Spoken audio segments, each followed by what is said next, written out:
Welcome to the Deeper Podcast, a ministry of Crossroads Church, a multi-site church in Mansfield, Ohio. This podcast is meant to help you go deeper in God's Word and grow deeper in life application. Now join our host, pastor and author, Dave Vance. Hey, welcome back, everybody, to another episode of the Deeper Podcast. My name is Chris Standridge. I am the community's pastor at Crossroads Church in Mansfield, Ohio. And sitting next to me, as always, is Pastor Dave Vance. He is the lead pastor of Crossroads. And Crossroads is not only just a church in Mansfield, Ohio, but we're a multi-site campus in Shelby and now in Ontario as well, which we're very excited about. We're just about a month into this new merge with another congregation. We also have a city center. We also have a prison campus as well. Man, God has richly blessed the history and the ministry of Crossroads Church over the last few years. And it's been really exciting as we've seen the mission carried out and the mission of Crossroads. And that's really what we've been talking about over the last several weeks in our City on a Hill sermon series, is we've been talking about the mission and the core values, the things that make our heartbeat here at Crossroads. And we've talked about three core values specifically: committed to glorifying God, connected in community, and called to share. And man, looking back, Dave, over the last 5 weeks, really, what has been maybe the highlight of this sermon series for you personally? Yeah, you know, it's a great question. You know, one of the things that really sticks out to me is, of all the moments and seasons to think about the church being a city on a hill that cannot be hidden. And that's been our focus text has been Matthew chapter 5, verses 13 through 16, and specifically verse 14 that says, a city on a hill that cannot be hidden, that you are the light of the world. I don't believe there's a better time to be a part of the church in America than right now. That sounds odd to hear, but I believe right now is the time where, if the church rises to the occasion, where the impact for future generations could be felt if we really live out the text of being salt and light. And so for me, you know, this series really has been all about that call to unity, the call to being about the glory of God above everything else, that call to be in community, that of all times, in all ways, we need to be connected like never before in our country. And then also the call that we have to share, as we're going to talk about today. Yeah. So living in this day and age, it's not something that we should look at with necessarily fear and trepidation. We should look at it with enthusiasm because of the opportunities. Absolutely. And that's what excites me most about this series. I think it's timely. I think it's been something that's been churning in my heart as we've seen this year of pandemics, of political divides, of seismic shifts, really. We've seen seismic shifts of thought and culture.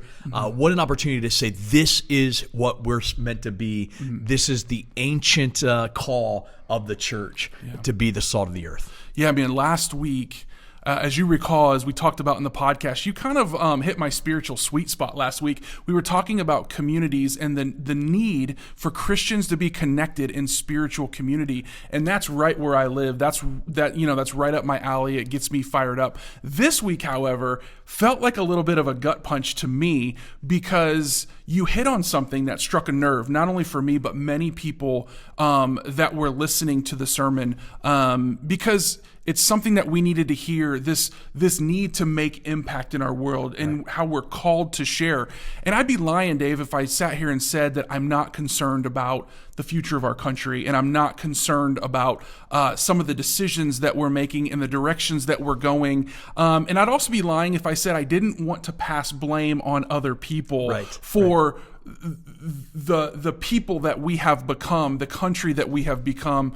And as our world kind of continues to move toward this woke culture, toward progressivism, toward really the darkness of sin, it's really easy for Christians to just point the finger, and it's easy for us to look at the world around us and lose hope and lose desire to reach the world, and it's really easy to kind of like isolate in some ways. And so, you kind of took the finger of blame that we often as Christians like to point at other people, and you turned it back on us. And I would love for you to talk a little bit about how we are complicit in this as well. Yeah, and any finger that's turned on anybody comes back to me, right? They're always the ones coming back. I think, our natural tendency in difficulty is two things: to fight, and fighting would be to blame, to attack, to look for other people, or to flee, right? We run away, we hide, we escape. And so, I've heard people say, man, I just want to move out of our country. And I've heard people say, hey, I just, man, I wish I could meet some people and knock some heads together and make this thing right. And so there's some reactions that we can have as the church. And what we're really talking about is our reactions to the world. How do we see the world? And so some of the words that I describe in a way from the church perspective is, for some of us, we grow indifferent and we try to avoid the world. We just grow indifferent. This is the way the world is. They're the bad guys, and we're going to stay away from the bad guys, and we try to avoid the world. The problem is it doesn't fit the gospel call, because if you pursue holiness, then you also have the heart of God. And so it doesn't work to just live indifferent to the world. We're going to have to interact with the world. We're going to have some interaction, whether it's at a store, at work, at school, in the sports world. We're going to interact with people that are without Christ. And so are we just indifferent? Do we escape from them and try to avoid them? So we have indifference. Then we have indignation, where we feel indignant. We're angry about what we're seeing. And some of that's right? We see Jesus angry over the money changers cheating the people out of sacrifice and making them overpay for what should have been the most reasonable sacrifice. And for some of us, we're indignant and we begin to judge the world. And that's your thought is, we begin to point the finger and say, look at those people who believe that. And what we're really doing is forgetting the gospel that says it's not the bad guys versus the good guys and we're the good guys of the church. Right. It's Jesus versus the bad guys. And all of us are bad guys who've been brought into the side of victory, into Christ. And so this dividing line that we begin to draw, or the line in the sand that we begin to draw between us and the world, is actually counterproductive, because instead of drawing people or pursuing gospel impact, it actually leads to greater questions of hypocrisy. It actually leads to greater questions of love, of what mercy looks like and grace looks like in the lives of unbelievers. And so they're not drawn to Christ, they're actually repelled to Christ by us. And then the other one is imitation. A lot of Christians, and I would dare say a lot of churches, have drawn into the line of imitation. And what they try to do is become the world. If you're not angry at the world and you're not indifferent about the world, avoiding it, then you become like it. And eventually you want to be more liked than you do want to live right. And what ends up happening is it actually also is counterproductive, because instead of the world seeing the distinctiveness of Christianity, they see us as the same and say, well, I'm just like you. They're no better than I am. And so why would I want to believe what they believe? Why would I want to hold myself back? And so the progressiveness actually hinders when we try to imitate.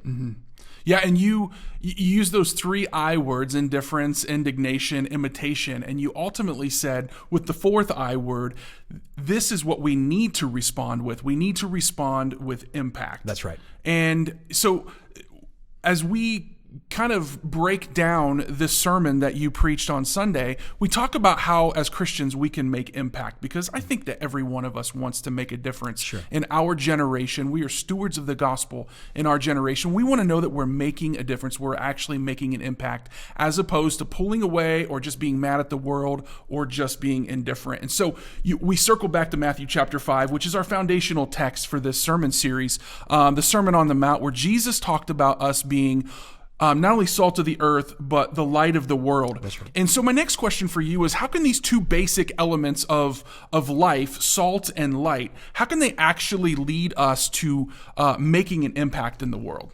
Yeah, I think it's interesting the way Jesus discussed this. And he put this statement, or these two statements, in the midst of a conversation called the Beatitudes.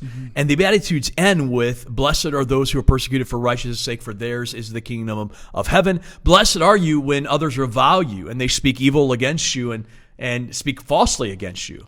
And he says, there's a reward in heaven for you. And I think it's interesting that right after talking about persecution and falsehood against you and all kinds of revile and hate, that now is the time to be the salt of the earth and the city on a hill, the light of the world. And I do find it interesting, those phrases are actually founded in identity.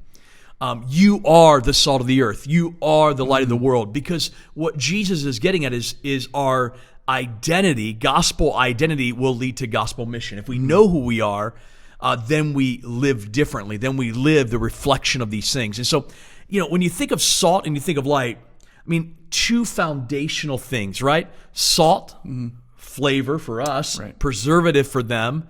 Light overcomes darkness. It lights up a room. It shows the way out of darkness. Yeah. Being so foundational yet so profound, right? Because they really do give us a picture of what we're supposed to be, that we are the preservative of the earth. We are what brings antiseptic to the world. We are also what lights the way. We show darkness, but we also show the way out of darkness. And I don't think there's any better pictures that could have been painted than those two things to move us into mission. Because if we understand who we are, salt and light, then all of a sudden we know that my life I have to be a preservative. I have to be an antiseptic to the broken world. I have to live out as a light, not only exposing darkness by the way I live, but showing the way out of darkness by what I say.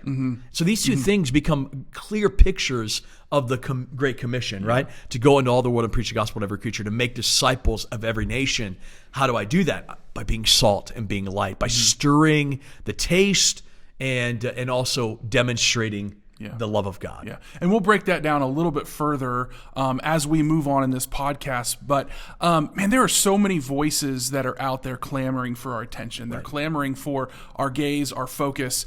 And the fact is that what we have as salt and light, what we have to offer as Christians to the world doesn't really want it. And so I'm going to get really practical with you, because I think this is a question that many Christians probably have, is how do we as Christians who feel like we are the preservatives of God's word and God's ways, and we also have the light that shines in the darkness that the world doesn't want, how do we live in response to knowing that what we have to offer that's best for the world actually doesn't want to receive?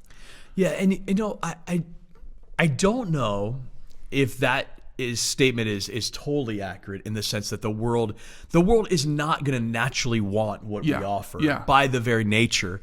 We didn't without Christ, right? So our job is really to be the salt, to be the light, but in the end, God brings them in the room. God makes the meal. And I think our job is just to stir the taste. And I remember hearing a speaker who's an apologist who gives defense of the faith, and he says, our job is to put a stone in the shoe of every person we meet. Yeah. And that idea we walk on, that this person has to walk on this stone every day as they think about our lives, but as they think about the truth that we proclaim with our lips. And I think that's really where this, if we talk practically, I think it's that we live with gospel presentation in our lives through godliness, through getting rid of sin, through reflecting Christ more and more. When we fall, we get back up and we demonstrate that we've been forgiven by a gracious God.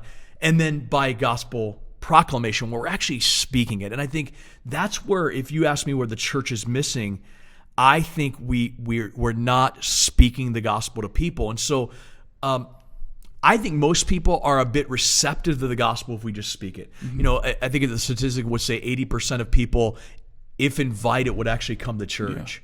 And we don't invite. We're quiet about these things. And so that to me is the way we need to think about as a church, the impact that we can make. If people see our actions, right? If they see our good deeds, 1 Peter 2, and they glorify the Father in heaven. I think there are people that are waiting to see Christians doing good. And so, you mentioned that we have a city center. One of the reasons we have a city center in the heart of our city to serve the underserved and underprivileged is because we want to demonstrate our love for our city so that people are stirred. The thirst is stirred.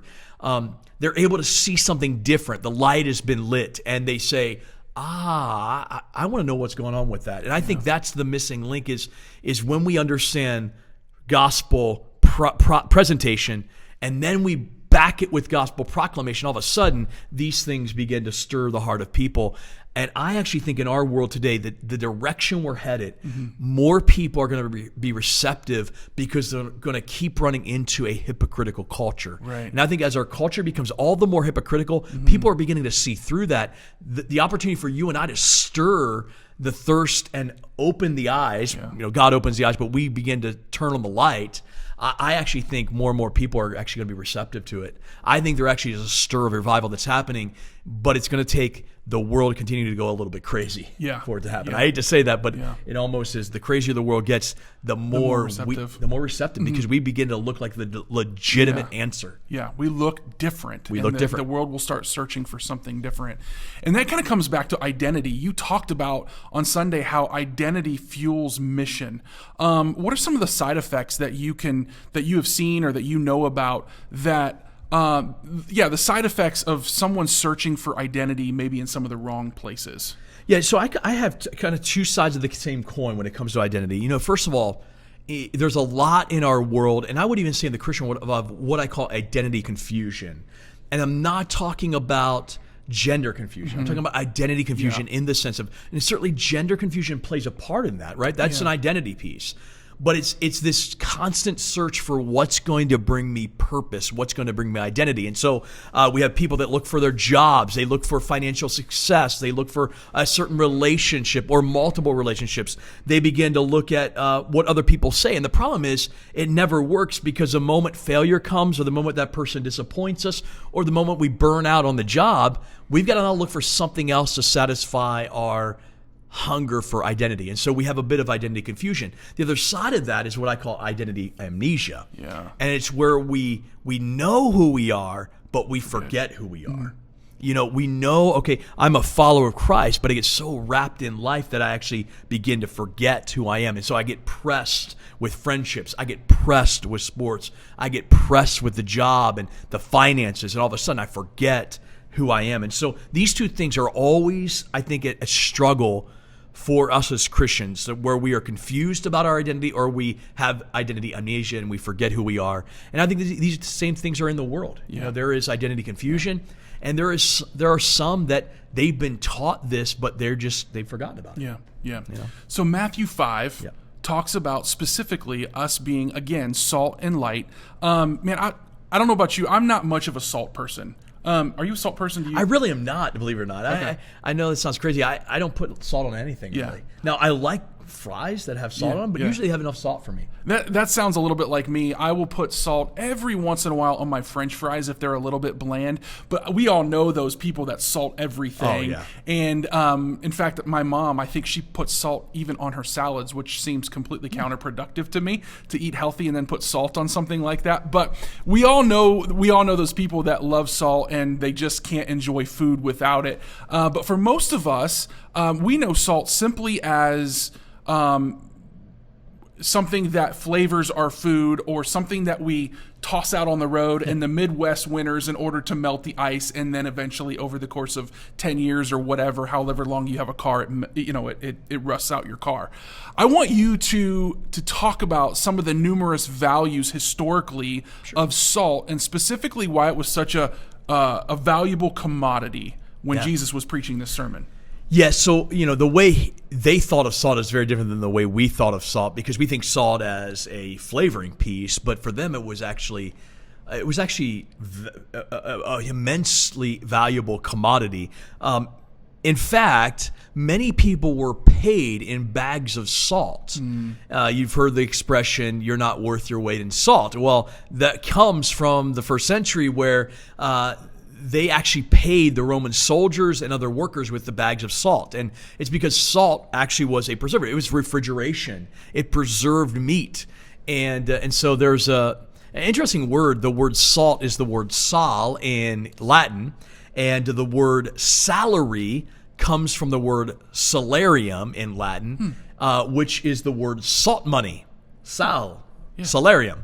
And it comes from the idea of salt money. So salt was actually a form of payment. And so there was value, because if you could have salt, then you could keep food and you could, be a little bit healthier. They used it as an antiseptic for kids. They would put salt on a wound. And, we always think of, when we sweat on a wound, it feels horrible and it stings.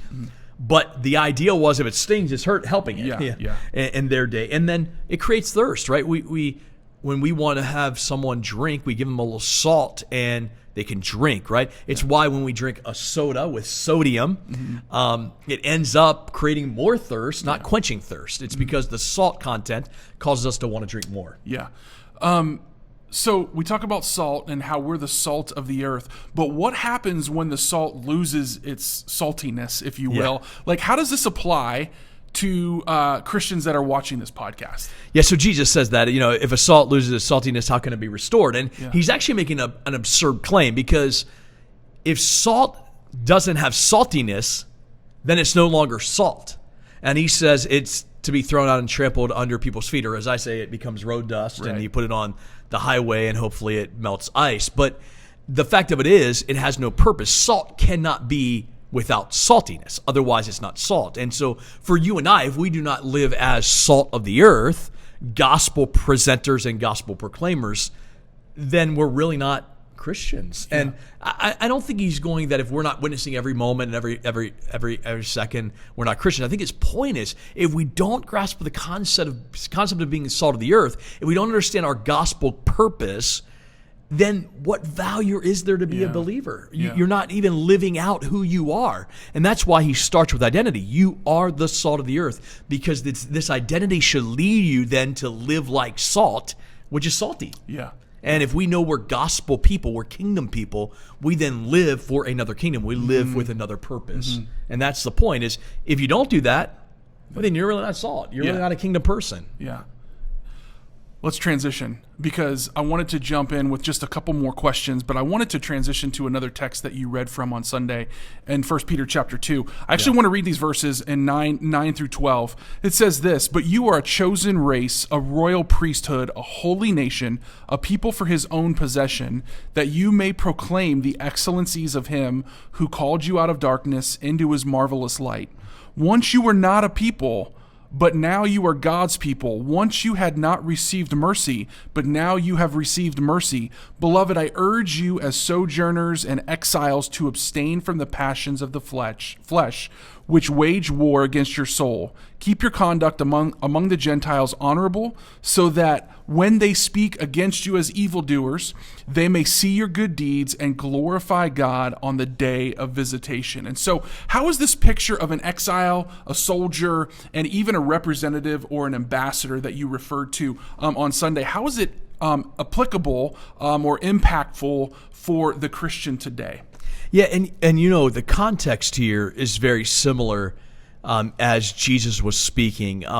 Peter is writing to people being persecuted, and he's writing to encourage them. And if you read previously, it's talking about, that they rejected the living stone. They rejected Christ. And so he talked about the stone of stumbling. And he says, hey, they stumble because they disobey the word, and they were destined to do so. And so he said there's people stumbling all over the place. And then he says, but you're a chosen generation, you're a royal priesthood, you're a holy nation. I love this because notice he begins with identity, right? Identity fuels mission. And so he says, here's who you are. And then he says, now I urge you. And he gives those three things as a sojourner in exile. And this is what I would say. What does it look like to live as salt and light? Well, first of all, live like an exile. Remember that you do not belong here. This is not your home. You're passing through. You're just an exile in a land that is not yours. And that should raise a bit of hope in us. We look at the world and we question it. We wonder what's happening in the political world and the division that we see in our culture. We don't belong here. And so our job is not to be infiltrated by what the culture is crying out, but to actually stir a better life in another kingdom. That we're the ones, exiles, saying, hey, there's another world here. There's another world that I belong to. There's another world that's worth living for, and that's the kingdom. And so would you know Christ? And so this should cause us to say, you know what, I want to live differently. I want to live with hope, certainly with concern, but with hope, because I'm just an exile. I no longer hold what I see too tightly because I know God is going to fulfill his purpose. And it will ultimately be for the greater kingdom. And then he goes on, and you read this, to abstain from the passions of the flesh. And I love this, which wage war against your soul. There's a war happening in every situation, every circumstance, in every location, and every relationship. There's a war happening for our soul to draw our passions to self. And he says the flesh, the characteristics of the sin nature. And it says, hey, these passions are trying to draw us back to who we were without Christ. And he says, fight that. And one of the things that happens when we fight that, we look different. Because in the world's perspective, when you fight, you don't fight this battle. It's all about your passions. It's all about your flesh. You give into it. Yeah, you give into your passions. Here, Peter writes, no. This is how it looks like to be salt and light. This is what it looks like to be a holy nation, a royal priesthood. It is, you fight that battle. That doesn't mean you're not going to fall, but you fight that battle. You get up and you keep fighting that sin. You keep fighting that passion. You keep fighting the flesh. You keep waging war against the things that are coming against you and saying, I want to be different. I want to reflect differently. And then the last thing is that we live as a representative, and that is we are ambassadors. So we live honorably. It says, let your conduct among the Gentiles be honorable, so that when they speak of you as evildoers, meaning they're going to speak of you as evildoers. They're going to say, you guys aren't right. We, by our reactions, live honorably because we realize we're a representative of Jesus Christ. And so we want our conduct to actually draw the world to Christ. And so I don't react with anger and rage, and I don't react with a bit of indifference. Instead, I act as a person trying to make impact in the world that God has put me in for this next world.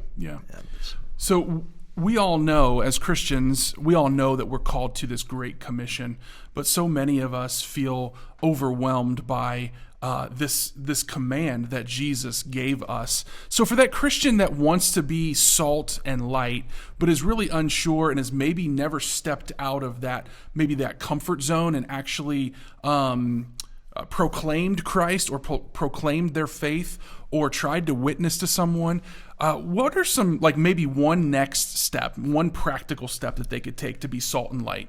Yeah, and I want to encourage you in this way, and I want to make this personal, because this is a call as a body of Christ, as the church, but it's also a call personally. Like, what makes the body of Christ is that we're individuals of this body. And so all of us have to feel the weight of commitment to this call to share the gospel, to be salt and light. And so here's what I would say to you. I want to kind of list maybe 5 things, but they're all simple.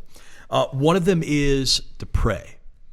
Pray that God would give you the ears to hear and the eyes to see the people that do not know him. Ask God to actually break your heart of the people around you. And can I tell you, those people all are around you. They're all around you. There are people that do not know Christ. And if you would just have the eyes to see and the ears to hear, you would actually be able to begin to hear and see the cry they have for something more. There's a cry in all of us, as been described, a vacuum-shaped hole in all of us. And if we have the eyes to see and the ears to hear, we'll actually begin to see and hear that. Then I would say, would you accept personal responsibility for those people? Would you say, I am responsible for those people before me? And then build relationships with them so that you can tell them your story. And this is the beautiful thing. As a Christian, all of us should be able to share our stories. We don't have to be a scholar. We don't have to have every biblical answer. But the one thing that no one can question, and by the way, that doesn't mean we shouldn't know the answers. It doesn't mean we shouldn't study the Bible. It doesn't mean we should not be able to proclaim who Christ is and what he's done for us. But sharing your story. And what I mean by that is sharing how God rescued you. It's funny, people don't reject your personal story, right? Because it's hard to argue. Yeah, it's your own personal story. And I want to encourage you, you're not a lawyer. Lawyers build cases. You're a witness. A witness is only sharing their side of the story. And so your side of the story is, man, I was dead in sin. I was going my own way. But then I met Christ, and he opened my eyes, and he changed my heart, and he gave me eternal life, and he died and rose again. I mean, it's that simple to describe to people your story, how God changed you. And then make a personal invitation. Like, if the last thing you can do is say, hey, would you come to church with me?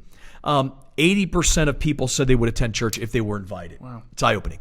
So invite somebody. And I know as I go out, people think as a pastor, you just look at somebody and go, come to know Jesus Christ, and they bow their knee. Sure. Or, you get a tuna sandwich from Subway and you say, do you believe that tuna sandwich can feed 5,000 people? And the next thing you know, they're praying to receive Jesus. Like, we have to fight this as well. And one of the things I've noticed is, especially invitation, if I say to somebody, hey, I'm a pastor. Would you mind coming to the church and just telling me what you think of it? Tell me what you think about it. It does two things. First of all, it gets them into church, but also lets them give evaluation of what they think about it, which gives you insight into their hearts. And so it's that simple. I think we overcomplicate gospel presentation and proclamation. Live this thing out and then proclaim it. Proclaim your story and what God has done for you. And if you know one verse, maybe even say, this one verse caught my eye and it changed my life. Yeah. And those are things that anybody can do. It's really not that difficult. And man, hopefully each and every one of you will take some of those things to heart. Maybe that encourages you in your faith. Dave, thanks for filling our cups today. Yeah. I feel like every time we do these podcasts, I'm getting smarter. I know our viewers are getting smarter as well. And that means it's time well invested. So, it's mutual. It's mutual. We're in this together. Yeah, man. So, hey, listen, if you enjoyed this podcast, we're so glad that you joined us today. If you enjoyed it, certainly give us a thumbs up on YouTube. You can certainly share it on Facebook or on social media. Maybe even watch it with your community group. But man, let's get the word out. We will see you again next week. And until then, keep digging deeper, everybody. Thanks for listening to this episode of the Deeper Podcast. To listen to more content or get more info, visit crossroadswired.com or PastorDaveVance.com.